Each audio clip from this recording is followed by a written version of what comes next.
बहुत खून बहा, जेलें भी भरी, कितनी तबाही हो गई। क्या जम्मू कश्मीर के लोग और गवर्नमेंट ऑफ इंडिया के दरमियान इसी तरह हालात रहने चाहिए कि या यहाँ हालात में दुरुस्ती हो? कोई डेट तो लगाना, इस हद तक जिसने जो कुछ किया वहाँ तक छोड़े, इससे आगे तो बढ़ेंगे ना।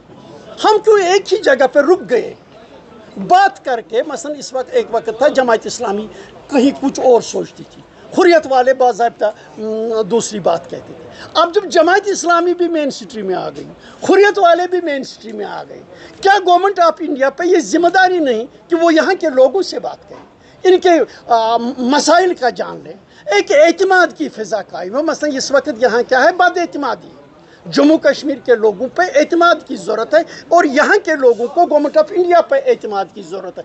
इस एतमाद की फ़ज़ा को कायम करने के लिए हमारा मुतालबा है गवर्नमेंट ऑफ इंडिया यहाँ के लोगों से बात करे। जिस तरह ये मैं यूँ ही नहीं करता हूँ, जब आपने बात की, जब अमित शाह यहाँ आए उस वक्त आप प्रेस वालों ने ही उससे बात की थी कि आप फलानी से बात कीजिए, फलानी से बात कीजिए। उन्होंने उस वक्त कहा था अगर हमें बात करनी होगी हम यहाँ के लोगों से बात करेंगे, यहाँ के नौजवानों से बात करते हैं। मैं उसको वो वादा याद दिलाना चाहता हूँ। आप ही ने कहा है कि हम यहाँ जम्मू कश्मीर के लोगों के साथ बात करें, कर लीजिए यहाँ के जम्मू कश्मीर के लोगों के साथ बात, ताकि ये जो बद एतमादी की फ़ज़ा है इसको ख़त्म करें।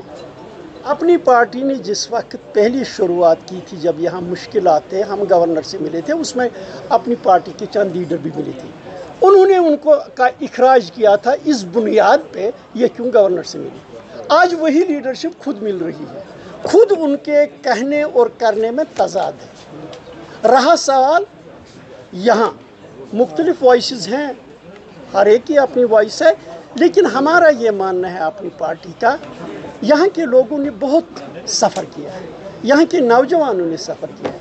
हम इनको ऐसा राह दिखाएं कि इनको जेलों की जीनत न बनना पड़े, इनको गोलियों का निशाना न बनना पड़े, इनका रास्ता कब्रिस्तान की तरफ न हो। सबसे पहले मैं आपको बताऊँ, नेशनल कॉन्फ्रेंस को जमहूरियत पे एतमाद ही नहीं। मसलन मैं बताऊँ कितना ज़ोर ये दे रहे थे कि इलेक्शन होने चाहिए, अवामी हुकूमत बननी चाहिए, सच है ना? तो आज इनको 8 महीने हो गए, जमहूरियत में 3rd टायर पंचायत है।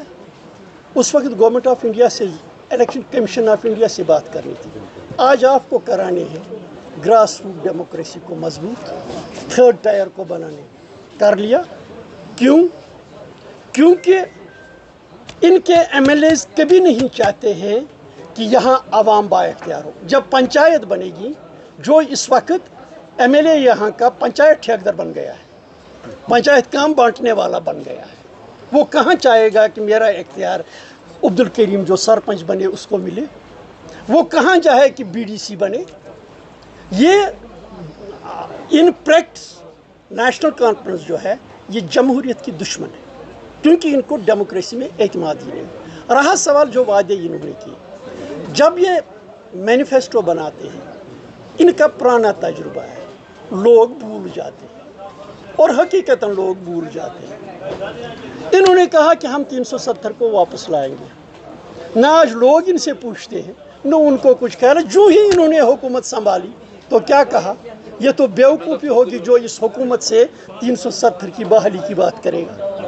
किसी ने इनसे नहीं पूछा, आप तो कल ये कह रहे थे तो आज ये स्टेटहुड। इन्होंने कहा हम स्टेटहुड लाएंगे, लोगों ने भी इन पर एतमाद किया। दोनों से मेरा सवाल है, ये कैसे लाते?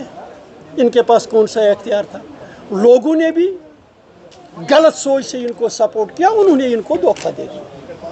ये BJP सरकार को देना है, उनको ये करना है, स्टेटहुड देना है।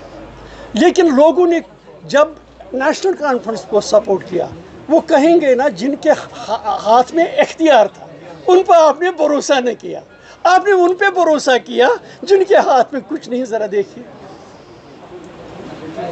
इसी तरह हर कोई वादा, मसलन इन्होंने कहा हम मुफ्त बिजली 200 यूनिट देंगे हर एक को, कहा।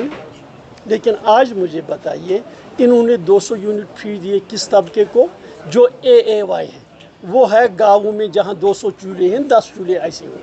लेकिन उनमें इन्होंने कैसे کیا ہے اپنے ورکرز کو ہی وہ AAY دیا ہے. یعنی یہ ہر چیز جو کرتے ہیں اسی محدود طبقے کے لیے، عام لوگوں کے لیے ان کا کوئی اپروچ نہیں ہے.